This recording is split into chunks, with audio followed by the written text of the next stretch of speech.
စိတ်ချောတော့ချိန်ဖြုံးနေပြီးပြီရှုံချခြင်းတဲ့လူတွေကတော့မုန်းတဲ့ကြီးကြီးမအောင်လုံးနဲ့ busy မနောက်ချုံးနဲ့ပြီးပြီလောကီလေးရကိစ္စတွေမှာရှုံးရှက်ပြီးကြီးငါဘာတွေလုံးပြချင်နေတာလဲဘောင်းဒုက္ခတင်နေတာလဲခက်ခဲရကြမှာတက်ရှင်နေရတဲ့ဘဝကိုလုံးဝမြင်နေတာပဲအဲ့တော့ဖျားတရားတန်ကယတနာသုံးမရှင်တွေကတော့လောကတဲ့ကိုအန်တူပြီးဖြုတ်ဖို့အကျုံးဝချင်နေတာလေနာမတရားမှမရှိတဲ့ကိုလမ်းကိုဖောက်ထွေးရှောက်ရကြည့်နေငါကြောင်းမင်းနောက်မသိနေငါမရင်ထောက်ရကြည့်ခဲ့ငါနဲ့ငါကြားမှာပြများတာတရားမှမသိရဲ့ဘောလောင်းရစ်ချက်ရွယ်မတိုင်းကြီးကြောင်းပြတဲ့နောက်တော့ပေါင်းတဲ့မက်ရက်ွက်ချင်မကောင်းတဲ့တင်ထွက်ဘာတချောင်းနေမဲမိုက်ရိုင်းနဲ့နေရင်ချဲဦးတော့အလုံးဝမကောက်ချစ်တဲ့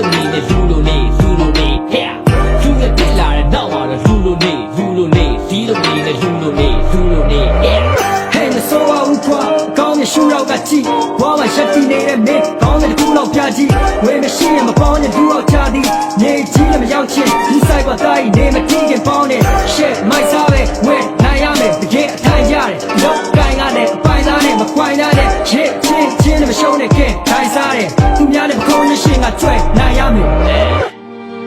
ပြိုင်ဆိုင်တွေပေါ်တဲ့လောကကြီးထဲမှာလူဖြစ်ရတော့ခင်ဗျားတို့ဘယ်လိုထင်လဲကျွန်တော်ကတော့အောင်နောက်တယ်ဗျာကောင်းပြီဆိုတော့အမိုးအောင်မနေတဲ့လူချင်းတွေစောက်စစ်တဲ့တိုက်ခွဲနေစောက်အောင်နေနောက်ကိုရှိရဲ့အဲ့တော့လူတော်တော်များများကိုကျွန်တော်နဲ့ manage chat neglect လုပ်တာ